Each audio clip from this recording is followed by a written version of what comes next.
Então, como fazer aparecer? Esta expressão é fundamentalmente diferente. Fazer aparecer significa que algo faz aparecer algo, isto é, que há um ato que põe algo como aparecido, como manifesto.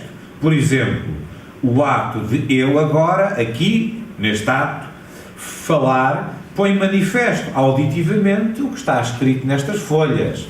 Manifesta na forma de som o pensamento havido a quando da reflexão efetuada para as escrever. Este exemplo é interessante. O que é que o ato de eu dizer aqui o que estou, de eu dizer, perdão, o que é que o ato de eu dizer o que aqui está escrito gera? Gera a manifestação audível do que aqui está escrito, mas enquanto tal não gera mais coisa alguma. Isso que o meu ato gera pode, por sua vez, gerar algo diferente. Por exemplo, o público fartar-se de me ouvir e sair da sala. Mas não gera a minha reflexão em si. Essa foi gerada num ato anterior, refletindo, não dizendo. Neste sentido, a minha irmã não gera o meu filho, mas apenas a sua manifestação, o que não é o mesmo. É radicalmente diferente. Há que perguntar, primeiro, como aconteceu isso que é o meu filho que supostamente a minha irmã gera? O filho é meu porque tem na sua origem biofisiológica um óvulo meu, um óvulo de outra mulher com ADN meu? É meu filho porque eu tomo como meu, em combinação com a minha irmã, um filho biologicamente dela como meu? Outras hipóteses podem ser relevadas. Que sentido gerador ou geracional temos aqui? Isso que a minha irmã gera é meu porque o seu material genético é meu? E o que é que isto quer dizer exatamente? Como é que se define a propriedade de alguém relativamente ao seu material genético? Já agora também há o feto e... O meu feto, uma coisa extraordinária, por acaso, eu nunca tive, confesso, perdão, é a ironia, não é? O meu feto, extraordinário, este sentido de propriedade que as pessoas têm, não é? O meu feto dentro do meu corpo, a minha propriedade. Interessante. Como é que se define a propriedade de alguém relativamente ao seu material genético? Mas o material genético presente nos óvulos com que eu nasço é minha propriedade?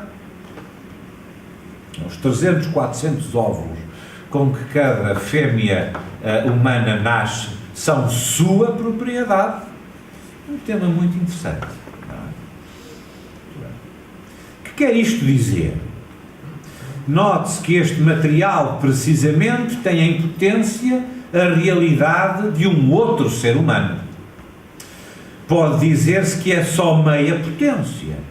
E o sexo, em termos biológicos, tem aqui o seu fundamento, porque é esta simples metade que permite a diversificação dos indivíduos nas espécies, evitando combinatórias mais propensas a repetições de erros genotípicos. Mas, já que estamos no âmbito do artificial, é de onde a questão que aqui nos traz parte, nada impede que eu produza um ovo íntegro, não é um óvulo, é um ovo já, um ovo íntegro a partir do meu exclusivo património. Termo equívoco, quando é aplicado às senhoras, não é? Deve ser matrimónio genético. Reclamando a propriedade total deste. Ficaríamos com o mundo humano apenas de fêmeas autoclonadas, se tal se universalizasse. Mas tal é teoricamente possível. Quando se começa a mexer naquilo que é a natureza e os seus equilíbrios, o universo de perversidade que se potencia é algo que, enfim, para a maior parte das pessoas é inaudito. Como eu tenho nitidamente uma mente extremamente perversa, como estão a ver, tenho pensado nisto há muito tempo. É de notar que a questão não tenha referência alguma à cometade natural do gerar humano e de outras espécies, dispensando o macho da espécie de menção.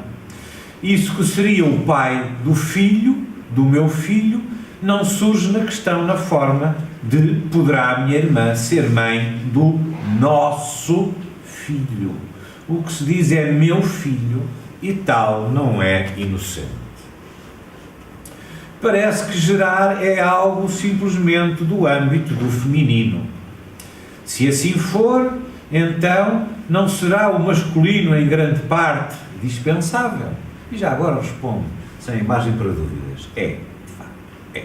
Portanto, os homens deviam ter mais cuidado.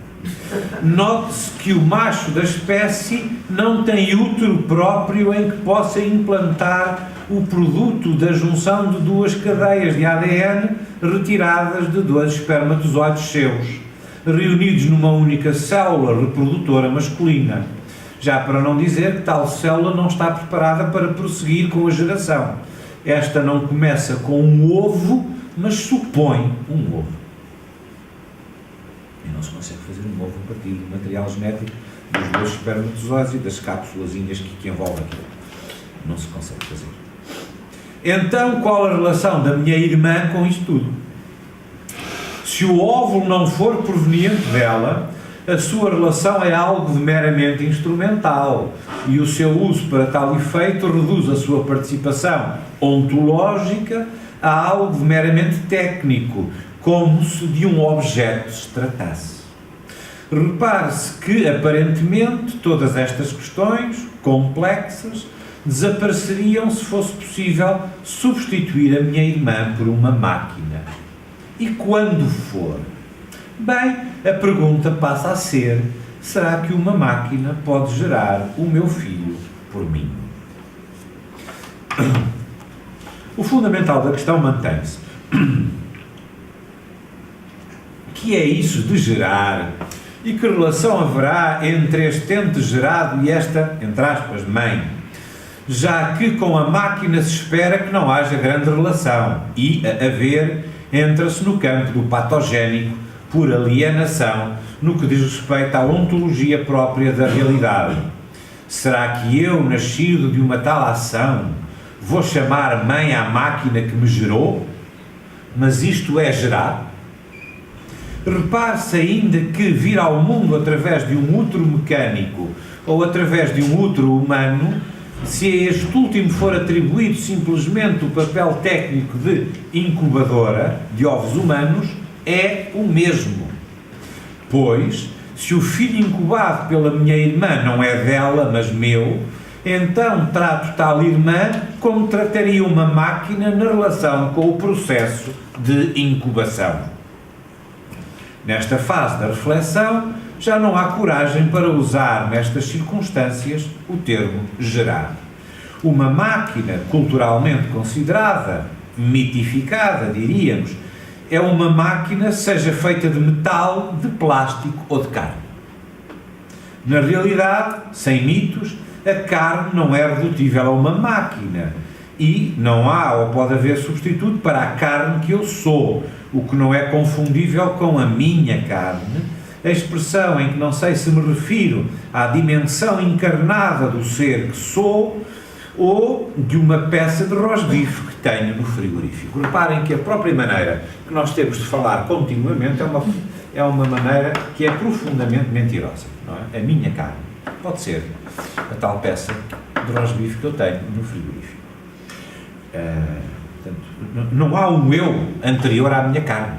Não há um eu anterior àquilo que é a carne que me constitui. É a carne que eu sou. Assim sendo, então, o que é gerar? Se gerar é manifestar, então gerar na forma da manifestação pode não ser mais do que algo equivalente a dar uma dimensão política, isto é, interpessoal a algo. Não o cria ou pode não o criar. Temos ainda por analisar as expressões dar origem e ter origem. Gerar como ter origem padece do mesmo vício de que padecia como aparecer. Ter origem em si próprio como absoluto é impossível. ter origem em si próprio a partir de um dado primeiro que escape a uma auto-origem, remete para algo que primeiro, lógica e ontologicamente, deu origem. Isto é, remete para a expressão dar origem. O que é, então, dar origem? Não é exatamente o mesmo que fazer aparecer. Pode-se fazer aparecer algo que já exista e que, todavia, não tenha ainda aparecido. Fazer aparecer pode ser simplesmente litúrgico relativamente a um ser que já é. Dar origem não corresponde a tal. Fazer aparecer é dar origem ao aparecimento, nada mais. Dar origem, sem restrição semântica aposta, é produzir algo que não havia. Logo, é introduzir uma diferença ontológica, isto é, corresponde a um ato de criação no que ao absoluto da diferença originada concerne. E isto é importante, não só para esta questão, que aqui nos traz hoje, que é importante, mas para essa outra, que é muitíssimo mais importante, que é a questão do aborto. O ser abortável é algo que corresponde a um ato de criação, no sentido de que é algo de radicalmente novo no mundo. Aquele ser, chame-se o que se quiser, aquele ser é algo de absolutamente único e merece ser respeitado como tal. Ora, isto não só diz respeito a gerar, como não há gerar sem isto. Sem esta introdução de um absoluto de diferença, que é o que distingue isso, que é o ser novo de tudo mais, não há gerar. Mas então, assim, também não há qualquer movimento de diferenciação no mundo do gerável e do gerado. Começamos a compreender melhor o que se quer dizer com isso de gerar um filho, com isso de crescer e multiplicar-se. Não é uma simples manifestação, é um ato ontológico de verdadeira criação. Podemos assim assentar em que gerar é introduzir novidade ontológica no âmbito do gerável, isto é, no âmbito da vida. Vejam que eu tive de vos maçar para chegar a uma conclusãozinha, não é? Repito, gerar é introduzir novidade ontológica no âmbito do gerável, isto é, no âmbito da vida. Da complexidade analítica surgiu uma simplicidade sintética bastante interessante e relevante em termos da compreensão do que aqui nos motiva. Portanto, agora já podemos começar a responder à questão. A ver, onde é que já iam os anúncios na televisão?